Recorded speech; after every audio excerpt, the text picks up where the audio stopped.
बाईस मार्च 2020 जनता कर्फ्यू से शुरू हुई महामारी के खिलाफ लड़ाई जो कोरोना के रूप में पूरे विश्व के सामने आई। भारत ने पूरी मुस्तैदी से लड़ाई लड़ी। बिहार भी उसकी एक बानगी है।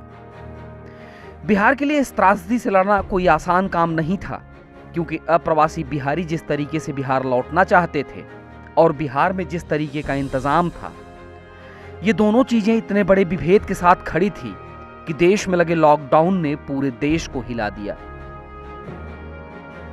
बिहार सबसे ज्यादा परेशान इसलिए भी हुआ कि कई 100 किलोमीटर पैदल चल करके लोग अपने बिहार वापस जाने को तैयार हो गए, क्योंकि काम के नाम पर कुछ नहीं था और खाने के लिए रोटी का इंतजाम करना भी मुश्किल हो रहा था। हर उस बिहारी के हौसले को सलाम जिन लोगों ने हजारों मील की दूरी पैदल ही तय कर डाली, जिंदगी को दुश्वारियों के लिए मोहताज नहीं होने दिया, अपने हिम्मत और हौसले से इस कोरोना की लड़ाई में अपनी जिंदगी के साथ उतनी मजबूती के साथ खड़े रहे जो कोरोना को हराने के लिए जरूरी था। जनता कर्फ्यू के बाद लगे लॉकडाउन और चलते सफर पर आज 1 साल पूरा हो रहा है। ऐसे में बिहार ने जिस मुस्तैदी से इस कोरोना के खिलाफ लड़ाई लड़ी, उसमें कई ऐसे हैं जो कोरोना के कारण काल कलवित हुए।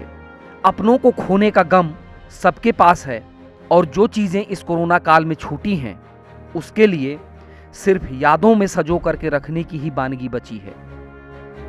बिहार के लिए परेशानी सिर्फ अप्रवासी बिहारी ही नहीं थे, बल्कि बाढ़ की त्रासदी ने भी कोरोना के बीच आर्थिक संकट बढ़ा दिया। बहरहाल बिहार में हिम्मत है, हौसला है और लड़ने का जज्बा भी। बिहार लड़ा और मजबूती से कोरोना को हराने में सफल भी रहा।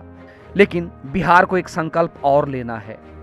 22 मार्च 2020 से शुरू हुआ सफर अभी रुका नहीं है, क्योंकि कोरोना खत्म नहीं हुआ है।